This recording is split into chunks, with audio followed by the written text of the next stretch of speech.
What is up, YouTube folks? I am on my way to work, and I was listening to the most recent video from Iowa Retro Gamer Dad, who I've said multiple times on my videos before is among my favorite YouTubers. The dude is just absolutely legit, down to earth. He doesn't have ulterior motives like a lot of the bigger channels, which is why I really do appreciate him. The dude is raw and honest.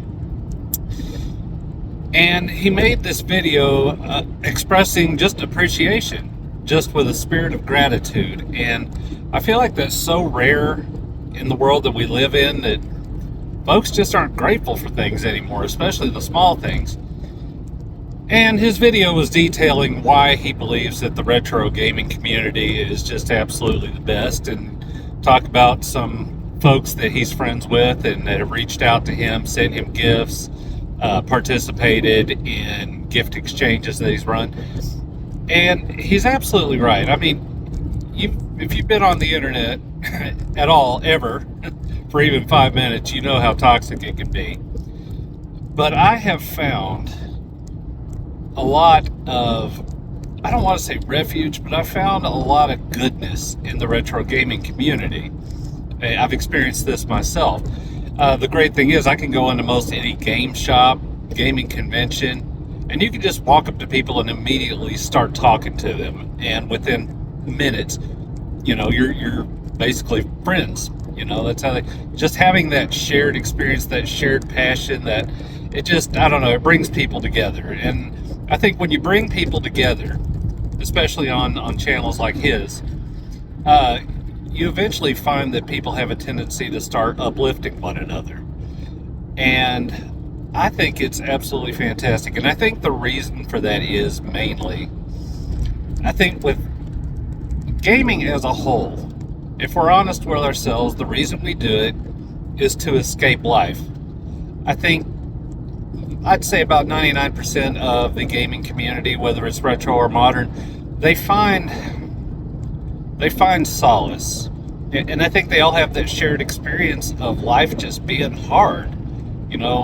Bills, kids, health problems, relationship issues, like these are things we all struggle with. So when we find something that brings us peace of mind, we of course want to share that with each other and with like-minded folks. And I think that's what makes, and I'm not going to say that sort of behavior is limited to the gaming community. I think anytime you get people together that share a passion, you're going to find that more often than not. Folks are absolutely great.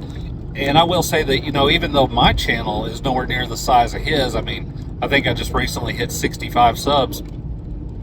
The people that do take the time to watch my videos and they do reply, they have almost to a one been really uplifting and supportive, and I absolutely appreciate that. It's what makes making content just absolutely rewarding. It's what makes it so great. It's just nice to know that there are people out there that think like you do and feel like you do, and they understand what you're going through, even if only on a small level.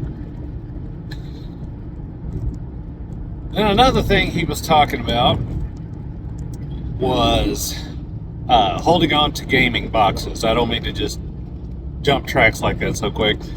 That is something that I have done for about the last 15, 20 years, because I once made the mistake of moving away from one home to another, and I had a bunch of console boxes. I had a Xbox 360 Halo 3 Edition box, a Sega Dreamcast box, and some other boxes. I just left them in the storage closet. I didn't think I was going to need them or want them for anything, so I just let them go. Big mistake. I really wish I had. It's kind of crazy how certain boxes can almost be the same in terms of monetary value as the consoles. It's really, because there's a lot of completionists in the game collecting universe, and they're making the consoles anymore, and they're certainly not making the packaging. I gave my daughter her very own Nintendo Switch Lite for Christmas, which she had wanted. I found it in coral pink because my daughter is such a girly girl. And I don't know if she's going to appreciate her consoles or appreciate packaging the way I do. But as soon as I saw that she had the box and all the containers within it laying in the floor, I just picked them up, put all the packaging back together, and threw it up in my closet. And I'm going to save it for her one day. And, maybe she'll be glad I did. Anyway, yeah, I think gamers as a whole, they're good people. And I'm glad that Iowa Retro Gamer Dad, I can't talk, I'm trying to focus on driving, has managed to pull such a nice size audience of such people. And if you've never watched his videos before, I haven't figured out the posting links stuff yet, but I'm going to attempt that. But if you need to search him out manually, it's Iowa Retro Gamer Dad. Fantastic dude. Go watch his videos. Highly recommend. And I hope y'all have a great day and have an absolutely wonderful new year. And speaking of New Year's, I have a resolution. I just really started my channel last year, and I had a goal for the end of the year of 50 folks, 50 subscribers, which I hit. I was tickled that I hit it and got up to 60. I had 66. Someone dropped out. Shame on you, whoever you are. And my goal this year is to actually increase that tenfold. I want to get it up to at least 500. And to that end, I do have a plan. There are some content creation courses that you can take, and from folks that have been in it for a while, and it costs a little bit of money, but I'm going to go ahead and make that investment in my channel and in myself. So yeah, that's my goal for the year. And yeah, take it easy. Have a good one.